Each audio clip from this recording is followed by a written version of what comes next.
So I figure I'm going to give you a funny story about the history of my house. So my husband and I had two businesses in Florida.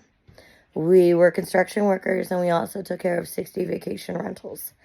And if you Google the Marriott Hotel on Sand Key, Florida, and if you look at the picture, up at the top, there's this little bitty black box. It blew out during the hurricane. And from that little black box to the edge of the roof fits just the scaffolding, 2-tier. I had two guys on that, and I had a laborer giving them mud on the roof of the Marriott. And I was inside that little black box with, again, a set of scaffolding, 2 tiers, it's all a fit. And I decided to look up the listing at MLS for me. And I found my property. My husband was not happy with me because that was not a very good timing.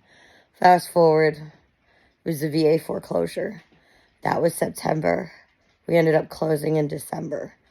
And even though the closing costs were supposed to be like under $200, one little trick that my husband and I did was every time we would get in the house, we would empty our pockets.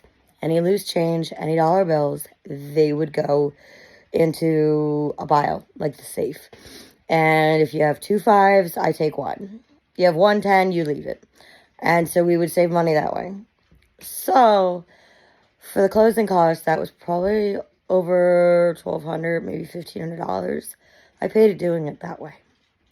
And by the time we closed a couple months later, my husband looked at the paperwork when we were signing and goes, "How the hell did you manage this?"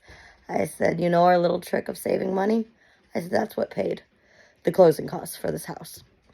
So that was December 2017.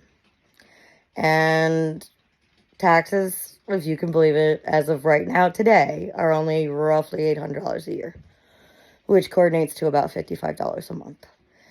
So we were told we could reuse the foundation if we wanted to. I wasn't going to save the house until I came up here, and then I'm like, I'm going to save it. So there's a little backstory.